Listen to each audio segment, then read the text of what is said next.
Muy buenas tardes. Bueno, están ubicando los profesores. Vamos a comenzar esta conferencia de cierre de la tercera jornada. En mi caso me toca presentar a la doctora Renata Fernández. Su exposición es Entre el antiguo régimen y la revolución, práctica peticionaria y constitucionalismo en Cádiz, 1810-1813.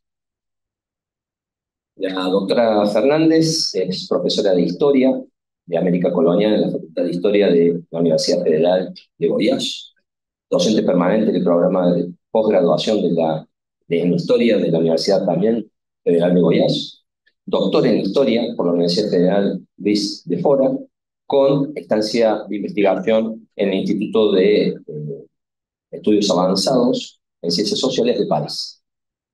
Realizó postdoctorado en la Universidad Federal de São Paulo y actualmente es profesora en el Departamento de Historia de la Universidad de Luis de Fora y en el Departamento de Historia de la Universidad de Brasilia.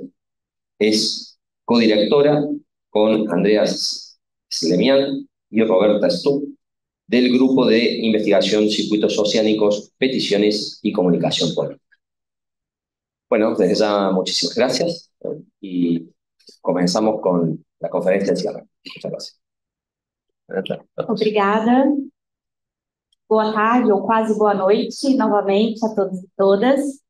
Inicialmente, eu gostaria de reiterar os agradecimentos a toda a equipe organizadora do 22º Colóquio Internacional Diversidade das Culturas e gostaria de cumprimentar, em particular, o professor Sebastião Gago, que é o nosso intermediário aqui na Universidade Nacional de Córdoba, e também o professor Cristiano Arraes, que ao longo dos últimos anos, né, tem liderado o projeto desse colóquio.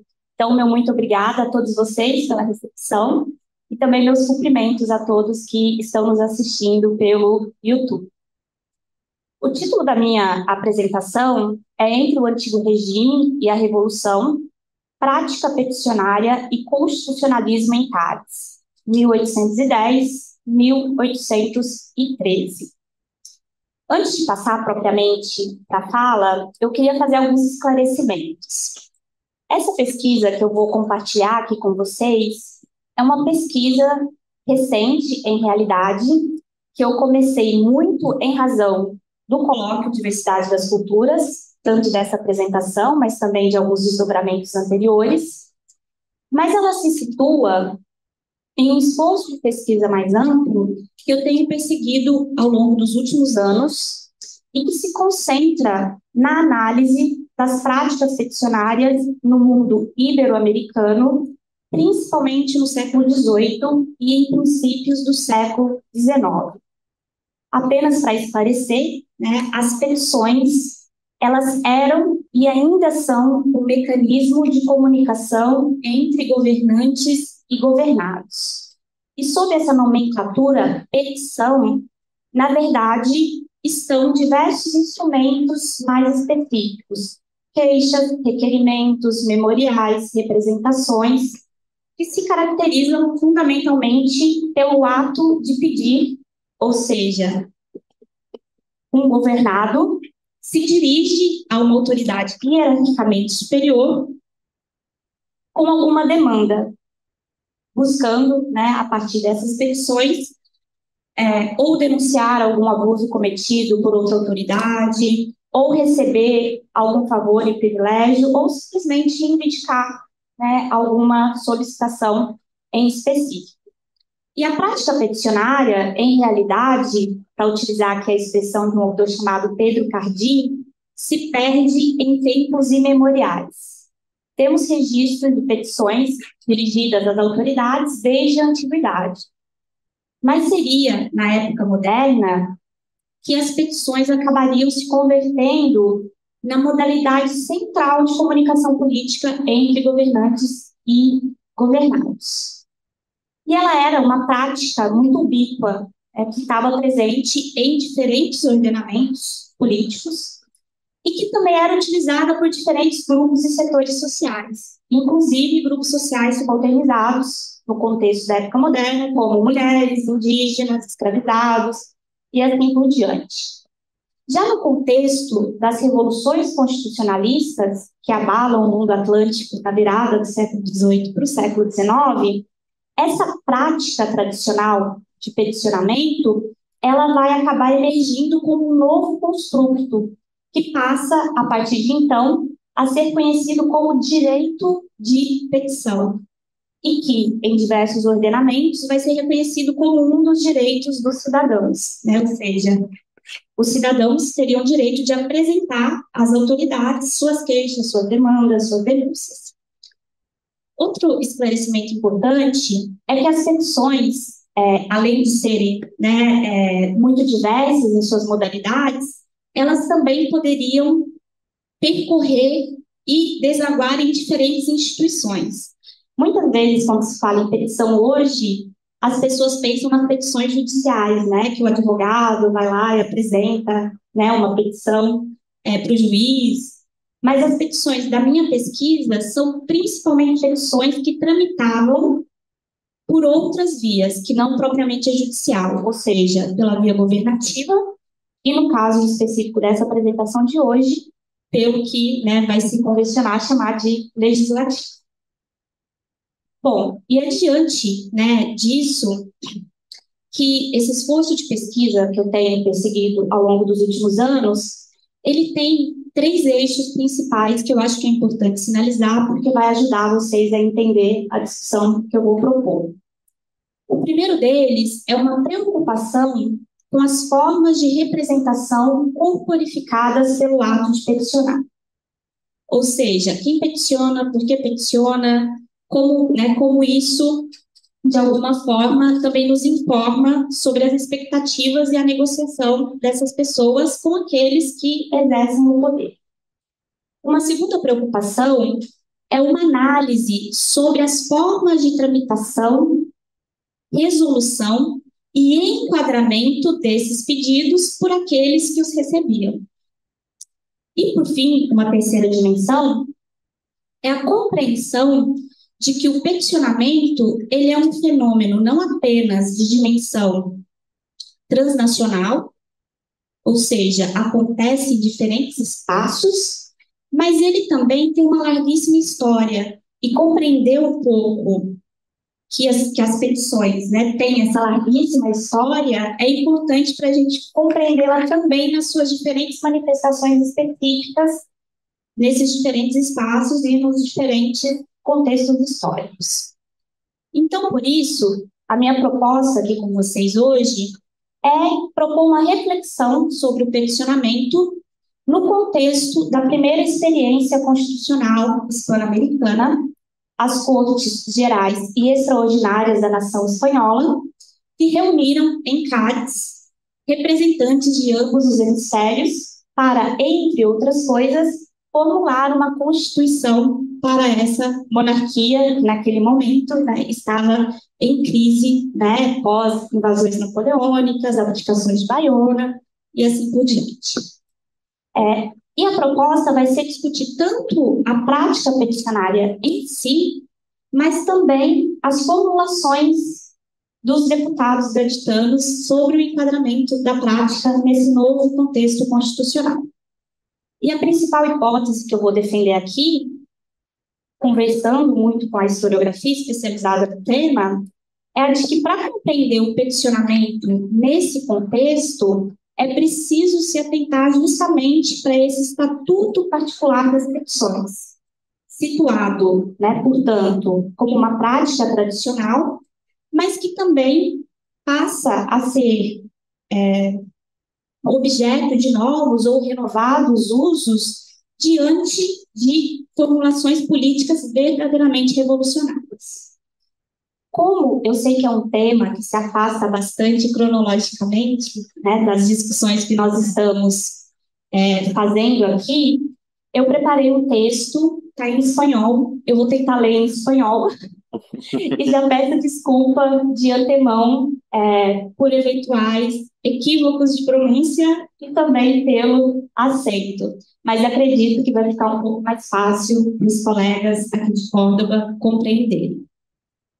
Então, eu começo, com a prática peticionária propriamente dita. Es innegable la cantidad de peticiones que pasaron por las Cortes de Cádiz entre 1810 y 1813. La institución de un nuevo foro público de debate político que se arrogaba el papel de locus de la soberanía nacional atrajo miles y miles de escritos procedentes de distintos puntos de la monarquía que se dirigían a ellas o que afluían allí remitidos por otros órganos y agentes del gobierno. En cuanto a temas, tipos y forma, muchos de los peticionarios que se dirigieron a las Cortes de Cádiz utilizaron recursos ya asentados en las prácticas petitorias del Imperio Español. En consecuencia, muchos de estos escritos no diferían sustancialmente de sus homólogos de siglos anteriores. Elaboradas en un lenguaje que demarcaba la deferencia del peticionario y la benevolencia del destinatario, como ocurría con las peticiones tradicionales, son numerosas las peticiones como de Benita Lira, vecina de Santiago de Compostela, y se quejaba de que el Tribunal de Seguridad Pública del Reino de Galicia no había procedido con justicia en su caso. Y don José Cumbol, sacerdote y capellán retirado de la Real Armada, que tras destacar sus méritos y servicios, se quejaba de haber sido encarcelado pública y arbitrariamente por la Junta de Cádiz, pidiendo que fuese oído y juzgado conforme a las leyes. Y más, había peticiones como la de José Acalá, que solicitaba ser admitido en el Real Cuerpo,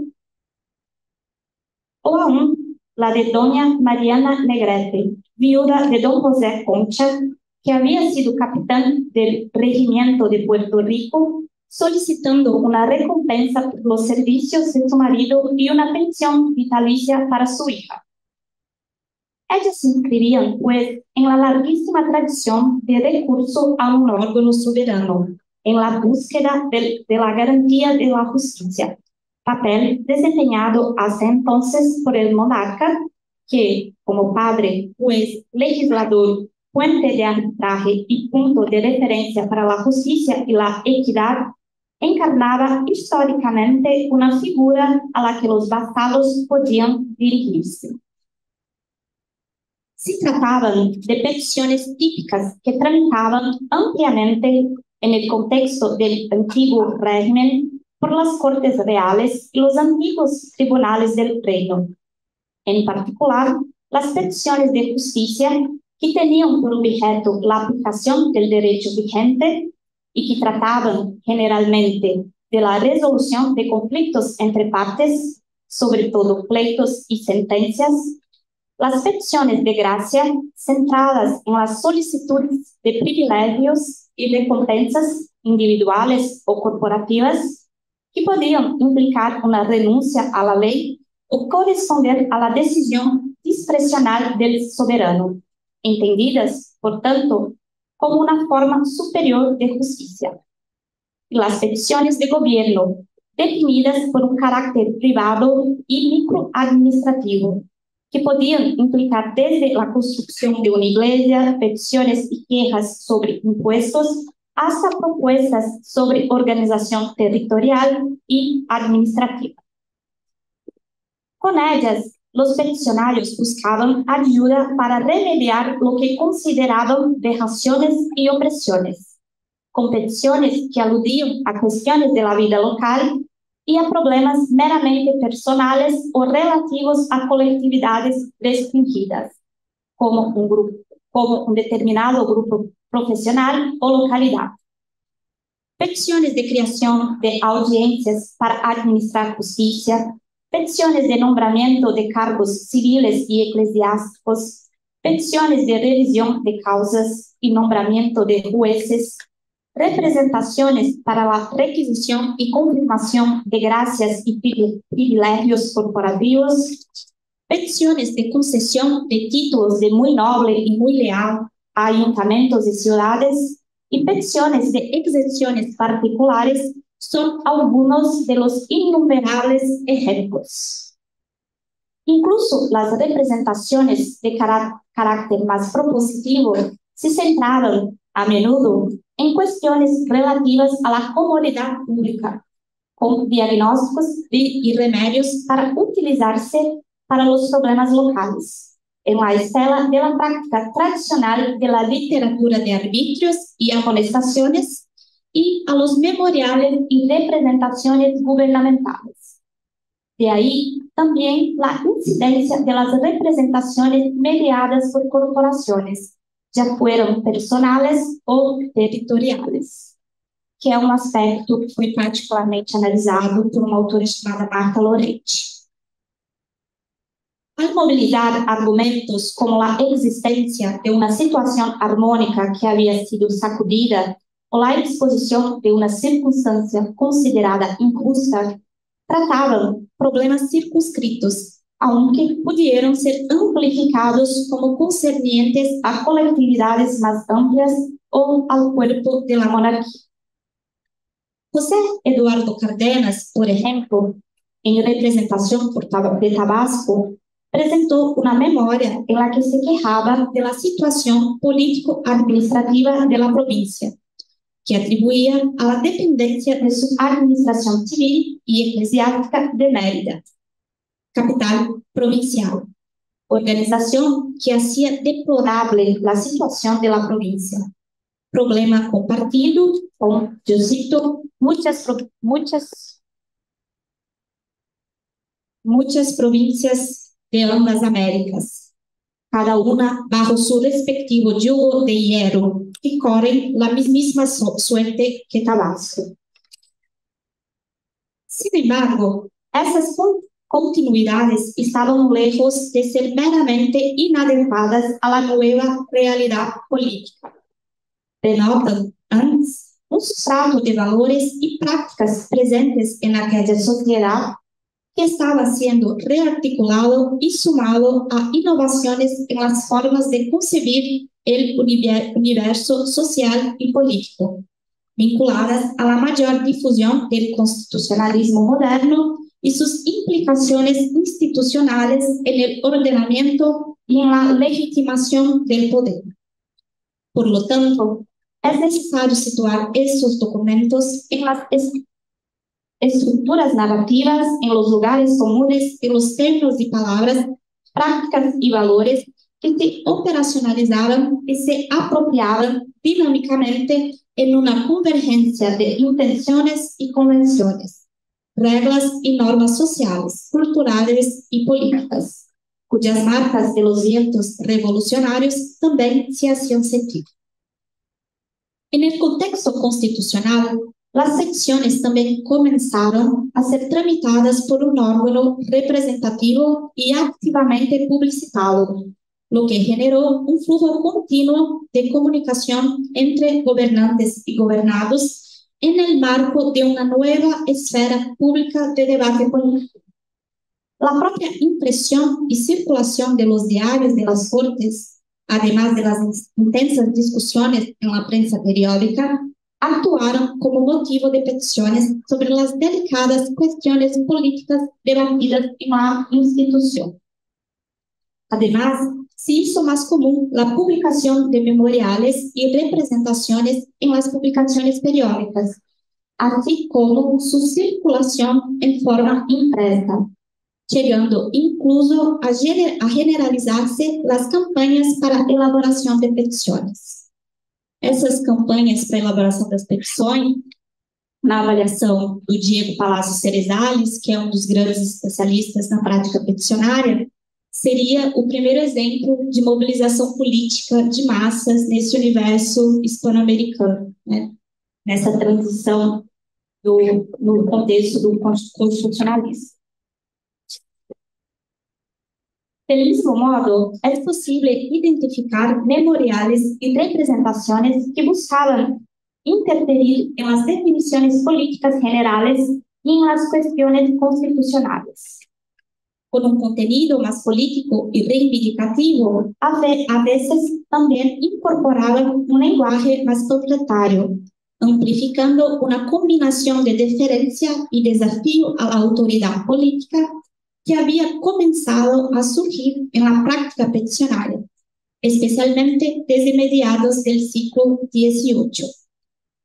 Véase la famosa representación del Consulado de México de abril de 1811, en la que, por poderosas razones de demostración de legalidad, justicia y conveniencia, solicitaban que los españoles europeos de América fuesen representados en las Cortes por personas de su propia clase y nombramiento, elegidas por los consulados de México, Veracruz y Guadalajara.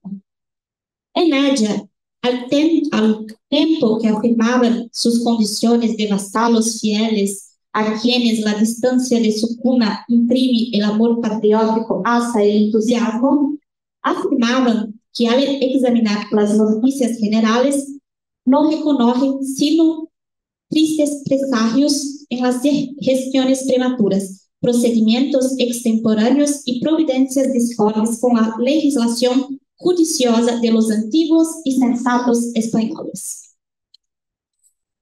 Las peticiones enviadas a las Cortes indican, en definitiva, las múltiples percepciones de la relación entre sociedad y poder que prevalecían en la época, que, no obstante, agregaban fundamentos capaces de delimitar dinámicamente las fronteras de lo decible y de lo indecible. Ellas supusieron la incorporación de un nuevo léxico político y la instrumentalización de las peticiones como repertorio de reivindicaciones, incluso de protestas. Todavía, parece significativa la incidencia de usos más tradicionales del mecanismo, evidentes en el lenguaje diferente, en los recursos discursivos movilizados, pero sobre todo en el contenido de los memoriales y de las representaciones.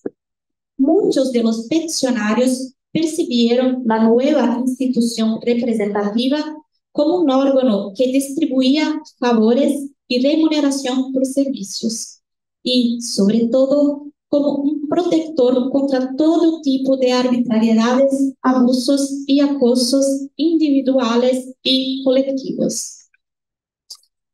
Bom, como eu disse para vocês, nas minhas pesquisas, para além de entender a prática peticionária em si, me interessa também discutir como essas autoridades que recebiam esses pedidos tratavam, respondiam e formulavam qual o lugar, né, dessa prática em seus respectivos ordenamentos. Então, com isso, agora eu passo, né, a segunda parte da leitura, em que eu discuto precisamente essas formulações políticas.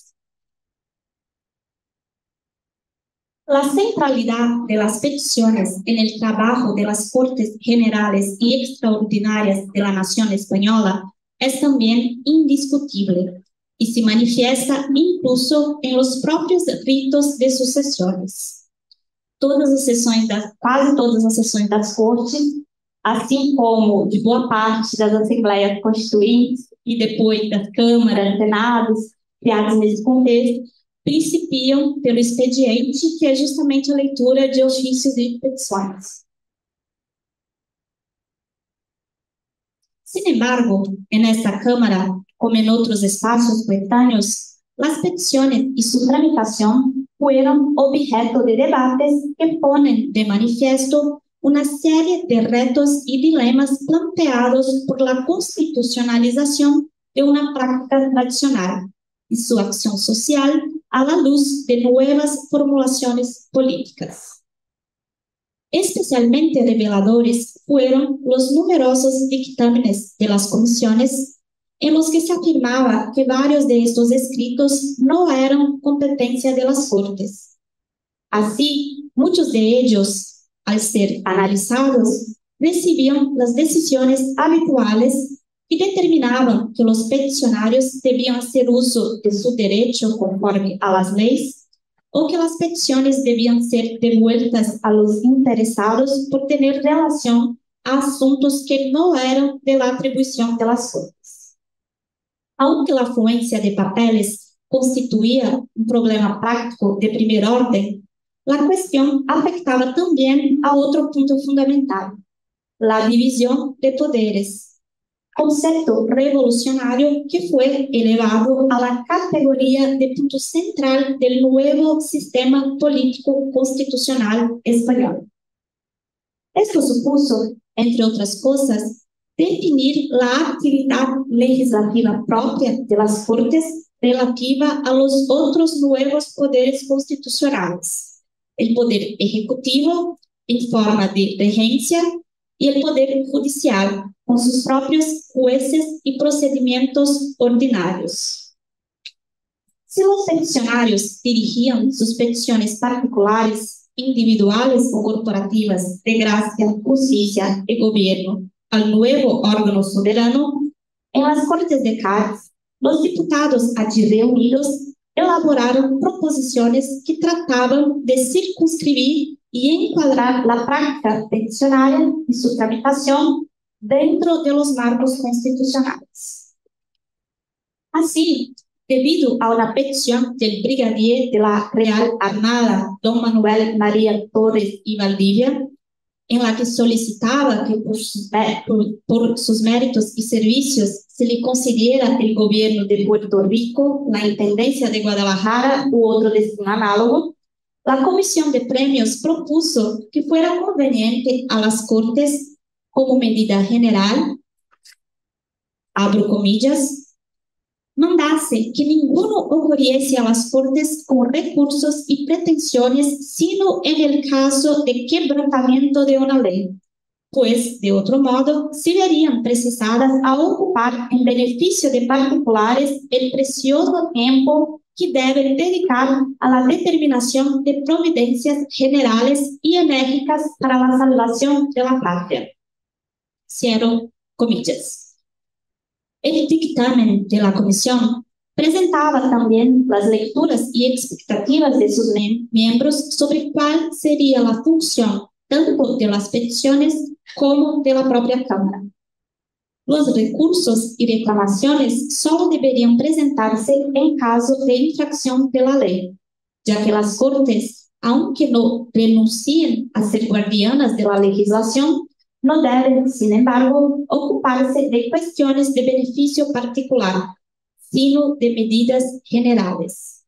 En estos términos, los diputados llegaron a aprobar una indicación que se basaba precisamente en el principio de que sería perjudicial a la causa pública y al decoro de las Cortes que éstas tratasen asuntos que positivamente correspondían al Consejo de Regencia o al Poder Judicial, lo que se traducía en una pérdida de tiempo y en la creencia de que las Cortes no se ocupaban de los grandes objetos para que han sido convocadas. La medida, sin embargo, no fue suficiente para modificar sustancialmente el contenido de los escritos remitidos a las Cortes, ni siquiera los procedimientos internos de tramitación de estos. No sería diferente, ya que esta proyección de la práctica de la petición como recurso contra infracciones de la ley coexistiría también con otras definiciones, empezando por la superposición también entre los diputados de concepciones más tradicionales de la práctica, basadas en la defensa de que las Cortes asumieron efectivamente el papel de protectoras frente a la violencia y a la vejación. No obstante, también hubo formulaciones que se inspiraron en experiencias revolucionarias coetáneas. El diputado catalán Ramón Lázaro Tedó y de Bassols propuso que ante la afluencia de peticiones sobre causas particulares y en defensa del principio de la división de poderes, no se presentasen a las Cortes memoriales, juegos y peticiones de particulares u organismos de la monarquía que no versasen sobre la discusión y determinación de una nueva ley o de la renovación de su observancia, o de la derogación de la que esté publicada, o de interpretación de duda que ocurra sobre alguna. Esta formulación se acercaba a las definiciones revolucionario-napoleónicas de ficción y, en particular, a la propuesta por la ley de Le Chapelier, que identificaba la práctica como una expresión propositiva, o si se prefiere, una especie de iniciativa sobre objetos pertenecientes a la legislación, al orden general y a la administración. Se destaca aún una diferencia fundamental. Mientras que en Francia se aprobaron medidas para domesticar la pensión corporativa, en Cádiz, los intentos de limitar la práctica, cuando se produjeron, se centraron mucho más en el contenido de las pensiones y en la delimitación de las competencias constitucionales que en limitar a los pensionarios. Por el contrario, las representaciones corporativas y colectivas fueron repetidamente reconocidas como legítimas e incluso alentadas por las Cortes. Diversas representaciones de pueblos, corporaciones y funcionarios fueron lidas y recibidas con particular agrado, ya que la práctica era especialmente valorada cuando las pensiones expresaban la adhesión al nuevo orden y a la nueva constitución.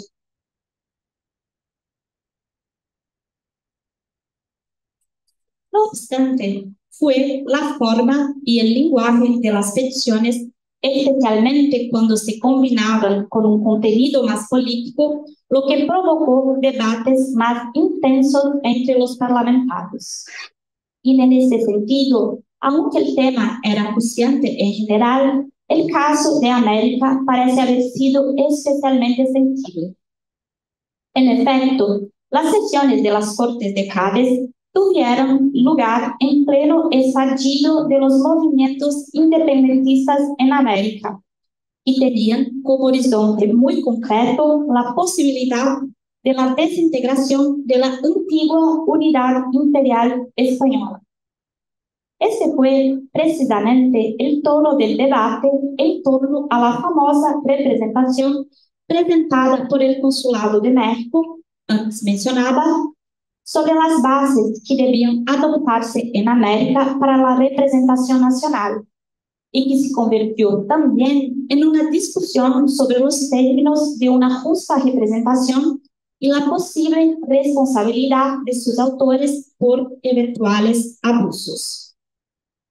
Escrito en un tono panfletario que identificaba a los criollos americanos como, yo cito, ignorantes, indolentes y degradados, al ser leído y discutido, varios diputados consideraron el memorial subversivo, calumnioso e incendiario, un tan sedicioso libelo, y algunos llegaron a sugerir que era obra de algún enemigo de la Unión Nacional. Remitido a una comisión especial, esta, acuerdo con los diputados que clamaban por soluciones enérgicas al caso, opinó que el Consejo de Regencia nombrase un tribunal que dictase sentencia criminal, que se hiciese pública la indignación que el escrito había causado al monarca y a las Cortes, y que se quemase públicamente como papel incendiario.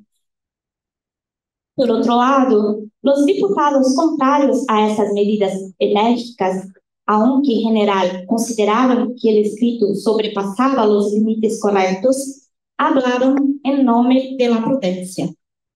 El diputado Felipe de Esteve, por ejemplo, salió en defensa del principio de que todos los cuerpos e individuos de la nación pueden representar al soberano lo que les parezca conveniente, siempre que lo hagan con el decoro debido. En común, estos diputados evocaban la necesidad de preservar los lazos de unión y fraternidad entre los españoles de ambos hemisferios. El diputado don José Martínez señaló incluso que el Consulado de México era un importante aliado de la unión entre los dos hemisferios, contribuyendo económicamente con aportes financieros a los ejércitos españoles comprometidos contra los insurgentes nuevo-hispanos. Estos argumentos a favor de la prudencia y la moderación parecen haber sido suficientes, ya que las Cortes, aunque expresaron su disgusto, decidieron que se cierre, selle y archive dicha representación y que no pueda volverse a abrir sin mandato de las Cortes. Esto muestra el carácter eminentemente político del debate constitucional gaditano. A pesar de las propuestas para enmarcar la práctica peticionaria, especialmente en lo que se refiere a la definición de los poderes constitucionales, al final prevaleció el entendimiento de que las peticiones debían ser, ante todo, un instrumento para defender el orden y el proyecto de que los dominios españoles de ambos hemisferios forman una sola y misma monarquía, uma mesma e uma sola nação. Com isso, já finalizando, passo agora para as considerações finais. A historiografia dedicada a las primeras experiencias constitucionales iberoamericanas, incluida la gaditana, hace tiempo que superó los paradigmas analíticos que imaginaban el período como fuera de lugar en un modelo ideal de modernidad política liberal y constitucional. De hecho, el análisis de la práctica social amparada por la petición en el contexto gaditano, así como de las formulaciones políticas sobre el tema que le siguieron, indica que la fundación del régimen constitucional abrió un amplio horizonte de posibilidades en el que tradiciones recreadas, nuevos ideales y prácticas políticas crearon experiencias que construyeron relaciones entre individuos, grupos y Estado. En este sentido, la imbricación entre las formas tradicionales de petición y su apropiación como instrumento de movilización y expresión ciudadana, así como las diferentes formulaciones sobre su marco constitucional, fruto tanto de la larguísima historia de su uso como de nuevas formulaciones coetáneas basadas en principios constitucionales revolucionarios, nos alertan sobre la compleja articulación entre tradición y nuevo que caracterizó la experiencia gaditana. Así lo expresaba la propia Constitución española de 1812, que reconocía la práctica de la petición. Abro comillas, todo español tiene derecho de representar a las Cortes o al rey para reclamar la observancia de la Constitución. Cierro comillas. La vinculación constitucional entre la práctica y las infracciones de la Constitución, como observó Carlos Garriga, supuso una reformulación del viejo dispositivo institucional que recuperó su tradicional papel de instrumento para reaccionarse ante cualquier atentado o alteración indebida del status, convirtiéndolo al mismo tiempo en un mecanismo político para combatir a los enemigos y garantizar el orden, pero ahora el orden constitucional. Obrigada.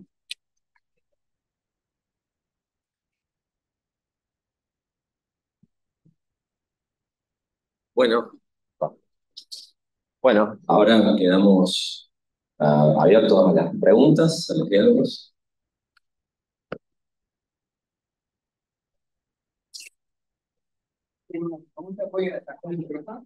¿No?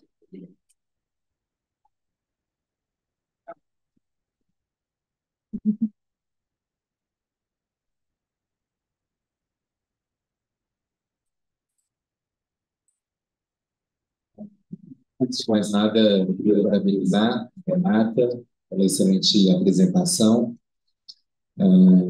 Demonstra foi uma pesquisa que, embora esteja, como você disse, em fase inicial, bastante promissora. fruto também de uma trajetória que você tem nesse campo. Renata, eu queria fazer duas perguntas ou comentários, você fique bem à vontade para comentá-las, tá? Ou não, porque é o seguinte, quando você, no final da sua fala, comentava sobre que existe um certo paradigma historiográfico que já não é mais bem visto, não é? E a pergunta que eu ia te fazer, eu acho que se enquadraria precisamente nesse paradigma que você denominou como o paradigma da modernidade constitucional, não é? Que tende a ver essa prática como meio fora de lugar. Aí a pergunta que eu ia, na verdade não é uma pergunta, eu gostaria de pedir para você falar mais sobre essa ideia da petição de privilégio, porque de um ponto de vista liberal, constitucional, parece meio paradoxal, não é? Uma petição legal, ainda que seja no âmbito político, né, não tanto judiciário, mas me parece tanto quanto paradoxal, uma petição de privilégio, não é? Porque a gente talvez tenda a ver essa situação de pedido de um privilégio, pedido de um tratamento especial, como algo que não deveria ser feito publicamente, não é? Eu fico pensando aqui, por exemplo, em como que fica a relação entre o público e o privado, não é? Se essa petição de privilégio não seria uma confusão das esferas, não é? Assim, recorrer ao espaço público para garantir um privilégio que me parece ter um interesse privado. Se isso estaria dentro da perspectiva que você disse nas suas considerações finais, que já não orientam mais os estudos sobre as petições. E a minha segunda pergunta, não sei se fez sentido o que eu falei. E a minha segunda pergunta, Renata, seria a seguinte: se você seria pedir para você falar mais também, né, sobre de que modo essa prática, né, essa prática peticionária, contribuiu para a configuração da cidadania. E aí eu, se fosse possível, né, queria te pedir uma comparação entre o contexto hispano-americano e o nosso contexto brasileiro, ou América Portuguesa, não sei bem como o conceito devo usar aqui para não ser anacrônico, não é? Se esse tipo específico, não é essa modalidade específica de mobilização política, se trouxe alguma contribuição particular para o modo como a cidadania se constituiu historicamente na América Hispânica e também no Brasil, na América Portuguesa. Bom, obrigado.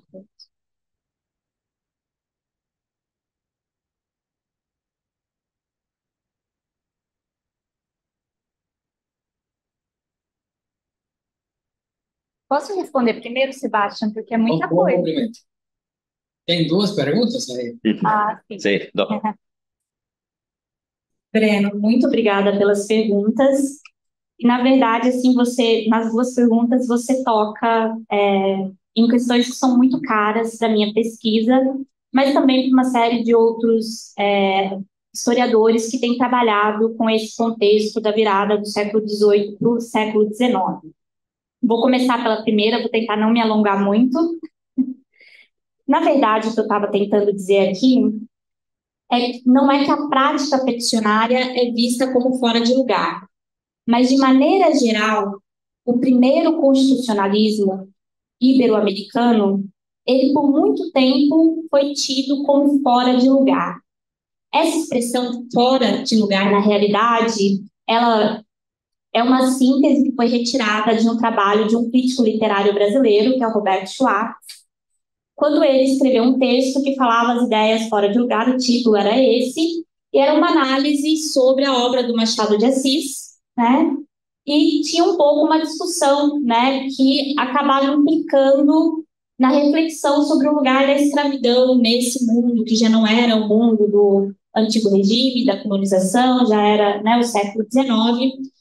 O próprio Roberto Schwartz depois responde, diz que foi muito mal interpretado, né, que não era bem isso que ele estava dizendo, mas fato é que uma suposta contradição entre ideias políticas revolucionárias que teriam vindo da Europa, da França, da Inglaterra e às vezes até dos Estados Unidos, teriam sido copiadas pelos latino-americanos para uma realidade que não se enquadrava para esse espaço marcado pela escravidão, pela hierarquização social, por profundas desigualdades.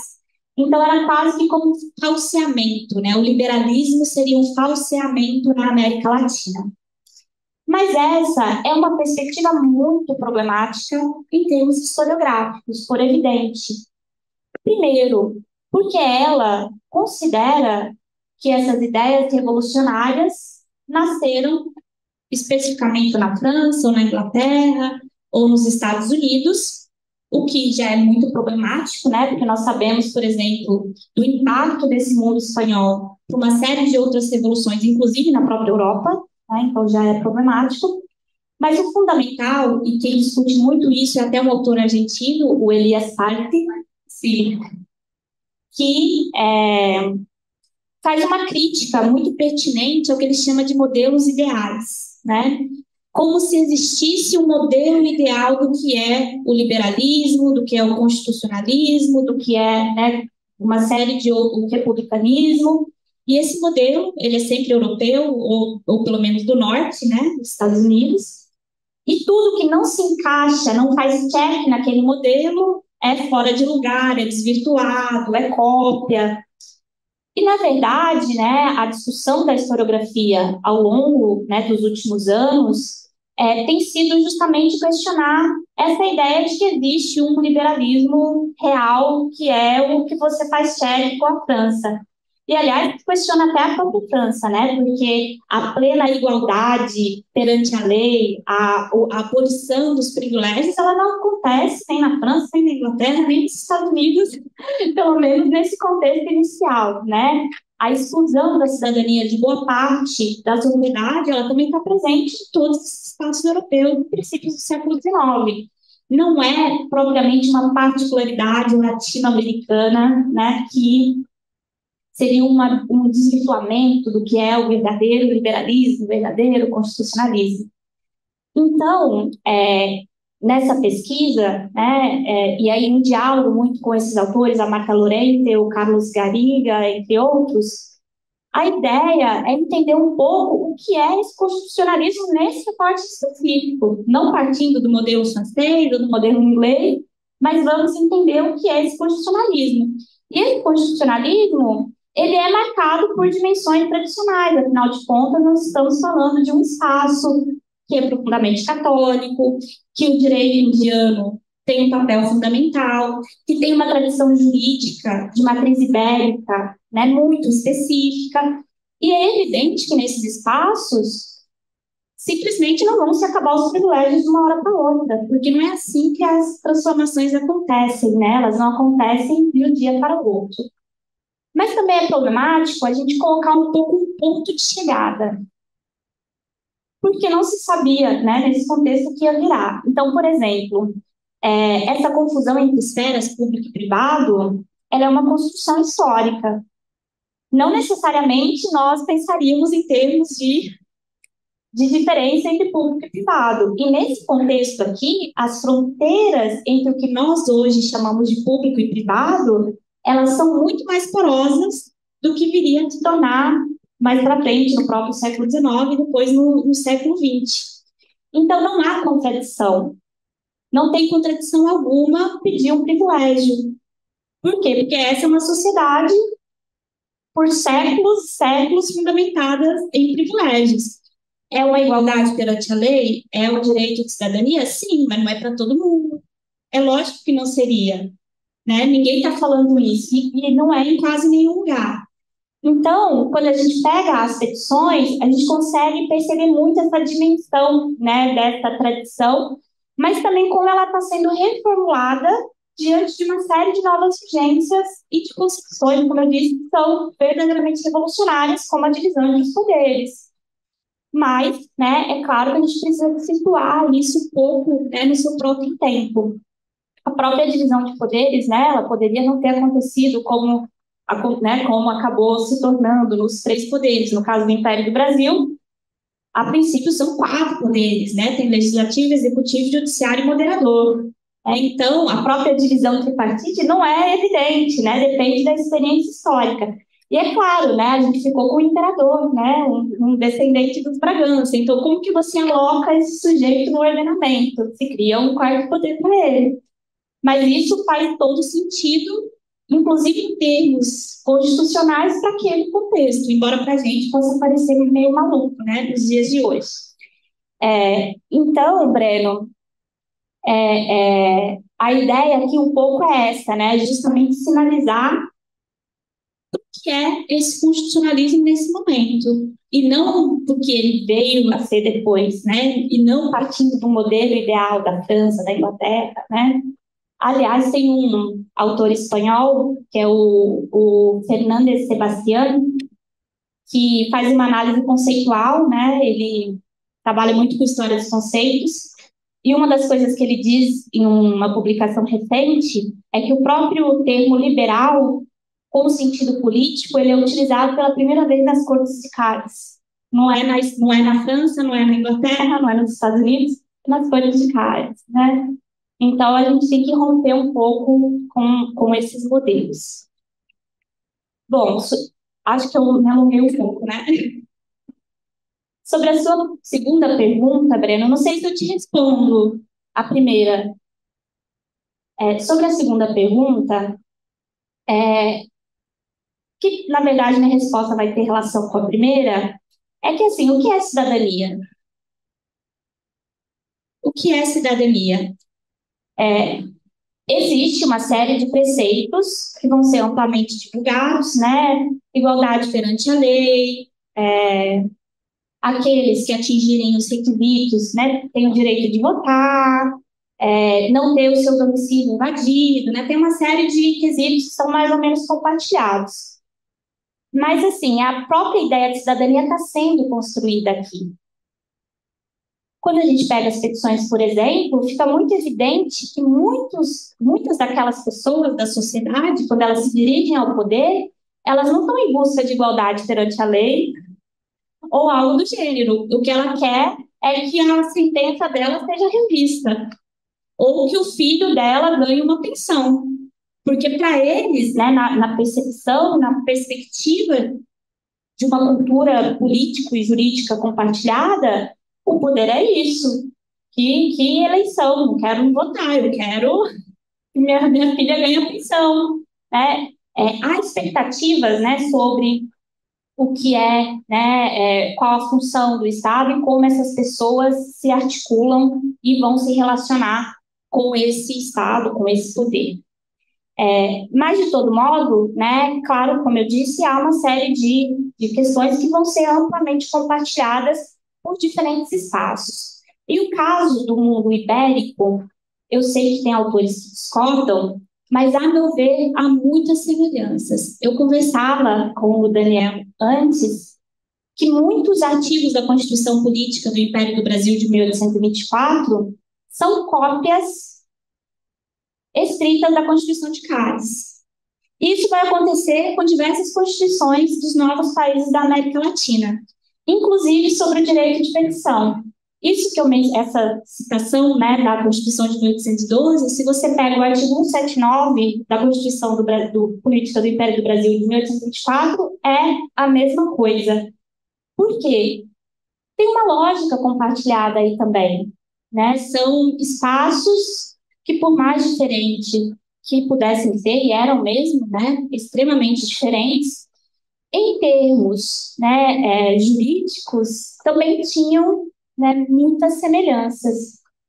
E, nesse sentido, me parece que as petições, nesse momento inicial, pelo menos, elas vão ter sim um papel muito significativo de construção dessa cidadania, tanto no Brasil como em outros espaços da América em geral. E é importante dizer, nesse sentido, que, embora a gente dê muita atenção, né, quando está nessa discussão, para a imprensa, né, porque aí vem a liberdade de imprensa, vem o periodismo, as eleições, né, que são, de fato, uma grande inovação do contexto constitucional, essas práticas tradicionais, elas vão ser ativamente mobilizadas pelas pessoas em geral, para buscar suas demandas, para reivindicar direitos, mas também vão ser instrumentalizadas, tal como eram antes, pelo poder, né, para negociação, para a criação de vínculos de lealdade, para a afirmação da presença desse Estado em espaços em que ele dificilmente chegava, né? Afinal de contas, nós estamos falando aqui de um mundo que ainda não existe o trem, né? Os meios de transporte são muito lentos, esses novos estados, eles têm pouca capilaridade no sentido de agentes próprios, né? Então, essa comunicação, ela vai continuar desempenhando um papel fundamental tanto para as pessoas em suas relações com o Estado, mas também para a própria construção desses estados. Não sei se responde.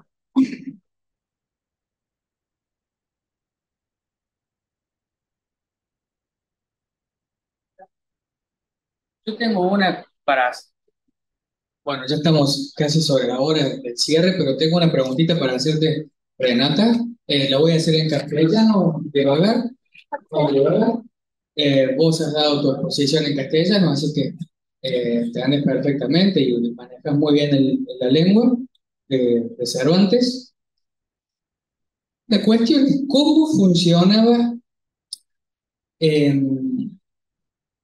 digamos, el análisis de los procesos peticionarios cuando llegaban estos instrumentos a las cortes, a los funcionarios, en función del nivel o el registro que tenía la confección, la escritura del documento, en las formas de argumentación, la calidad de la escritura, la ortografía, cómo estaba organizado y el tipo de relaciones de conflicto que se exponían en la situación informada, en la petición, cómo estaba formulada, digamos, ese conflicto.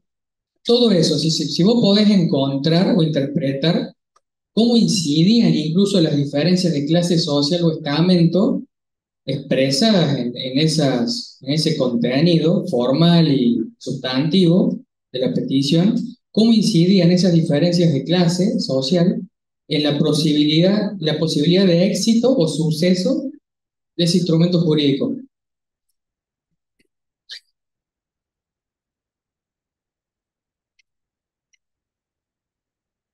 Obrigada pela pergunta, Sebastião. Também é uma pergunta que dá para voar longe aqui. Bom, no caso das cortes espanholas, assim como em boa parte dos novos ordenamentos constitucionais, um fenômeno que vai progressivamente se afirmando, e isso é uma diferença importante em relação ao antigo regime, é a restrição da prática peticionária à forma escrita. Porque no antigo regime também havia, né, ocasiões e dias da semana que os monarcas, né, iam para o paço e as pessoas iam lá e declamavam, né, e falavam suas petições ou entregavam, né, o papel, né, para os secretários do rei, etc. E também é interessante dizer que, embora estejamos falando de sociedades em que a alfabetização é muito baixa, a prática peticionária, ela atingia efetivamente diferentes grupos e setores sociais. Porque ela era comum, né? Tinha um ditado italiano que dizia que apresentar uma petição é como beber água. Né? Todo mundo faz, né? É usual, né? É uma coisa usual. É claro que, a depender do grupo social, era mais difícil. Né? Mas nós temos milhares e milhares de petições de escravizados, indígenas na América Espanhola, então, eles tinham seus representantes, né, na Espanha, que ficavam ali só para apresentar petições. Mas, de todo modo, existiam intermediários da comunicação. que eram figuras também muito comuns e que podiam abarcar desde o padre da paróquia que sabia escrever, ou se a pessoa tivesse recurso, ia em um advogado, né, ou em um letrado que redigia a petição. E escrever uma petição, havia uma série de fórmulas e uma linguagem que ela era socialmente compartilhada, inclusive em sermões, em cartas comemorativas, né? O padre Antônio Vieira, por exemplo, né, tem um sermão que ele fica falando sobre as petições, como é apresentar. Então, isso é algo que faz um pouco parte da vida das pessoas nessa sociedade, né? Essa é a modalidade central de comunicação. Então, às vezes você pega uma petição de um escravizado ou de uma indígena que está cheia de expressões em latim, juridiquês né, precedentes, porque possivelmente a pessoa teve auxílio, né, de algum grupo ou de alguém para escrever. Mas é claro, também há petições que você percebe que a pessoa que escreveu não dominava muito a linguagem escrita, a pessoa se atropela, não segue propriamente os ritos, né? Isso também acontece. Então, há diferenças, mas o recorte não é necessariamente de classe social ou de grupo social, porque tem uma série de outros fatores que acabam, né, delimitando um pouco essas possibilidades. E no contexto de princípios do século XIX, começa a ser muito comum a publicação, no caso da América Espanhola já acontecia antes, né, já existia a publicação de petições, né, tem algumas famosas, né, por exemplo, no contexto, né, das revoluções, das revoltas de finais do século XVIII, mas no XIX isso passa a ser muito comum. Então, às vezes, né, determinado grupo ou força política organiza uma campanha de petição. Então, né, pela maioridade do Dom Pedro. Aí eles vão lá, anunciam na loja tal, no lugar tal, estão recolhendo assinaturas para a petição que vai ser apresentada para o parlamento. E aí as pessoas iam lá, assinavam, marcavam X, né, punham o dedinho. Então, isso também passa a ser muito comum, né? Existem muitas formas a partir das quais essas petições podiam ser elaboradas. Não sei se eu te respondo. Obrigada.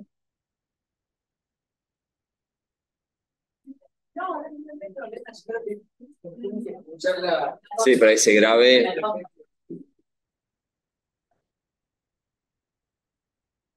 Bueno, me pareció interesantísima la exposición. No entiendo nada porque no vengo del campo de la historia y mucho menos de ese periodo temporal, pero aún así tengo intriga, tengo curiosidad por saber cómo volvía la respuesta, cómo era el circuito de comunicación, o sea, cómo llegaba a la mano de los diputados de la Corte la petición y cómo volvía la respuesta.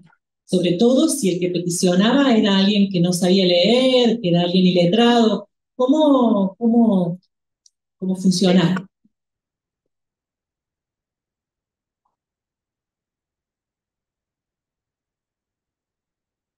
Muito obrigada, Laura. Essa é uma questão central nas minhas preocupações de pesquisa. Como eu disse, eu ainda estou na pesquisa mais inicial sobre as cortes de Cádiz, mas eu posso falar a partir das outras experiências, né? Eu preciso ainda de confirmar se em Cádiz funciona da mesma forma. Mas o que acontecia? O sujeito queria apresentar uma petição, né, para a Assembleia Constituinte, para as Cortes de Lisboa, que são casos que eu conheço melhor. Ele poderia se dirigir à própria Assembleia, e ali tinha, né, um porteiro. Esse porteiro ia registrar a entrada da petição no livro de portas e ia encaminhar para o secretário da Câmara, da Assembleia, das Cortes e assim por diante. Também era possível, em alguns espaços, o envio por correio.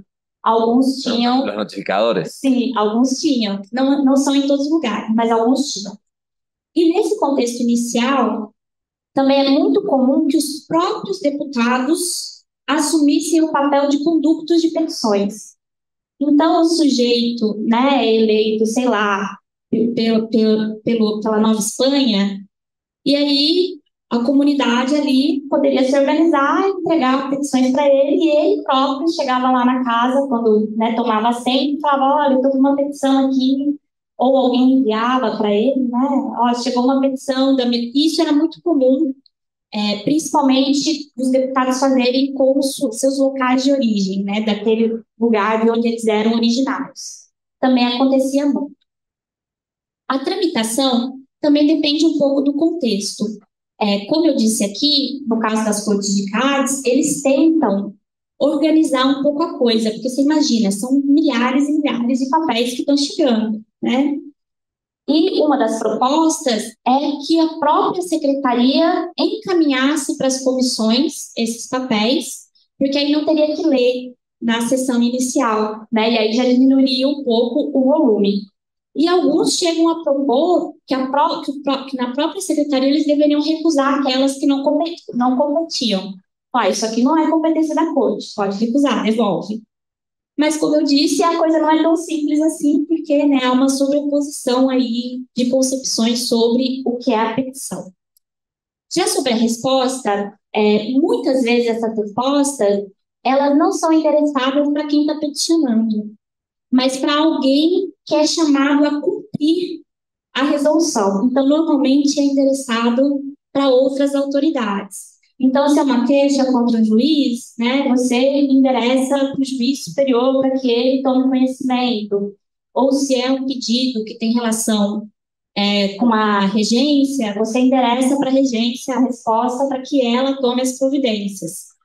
Claro que há alguns casos, né, como casos de privilégios, mercês, que poderiam até voltar para o próprio peticionário. Mas aí o sujeito tinha que ir lá, né, ver o despacho da petição dele, ou ficar sabendo, nesse caso, pelos diários das Cortes. Porque tudo que se decide é publicado no Diário das Cortes. Aí, então aparece lá no finalzinho do Diário das Cortes sobre o memorial de fulano de tal, que pediu uma pensão para sua viúva, encaminhou-se para a regência, ou, né, e assim por diante. Então, há uma comunicação institucional, propriamente, mas nesse momento também há, né, uma publicização dessas respostas e desses encaminhamentos. Obrigada.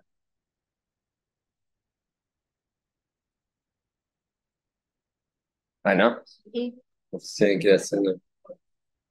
Ana.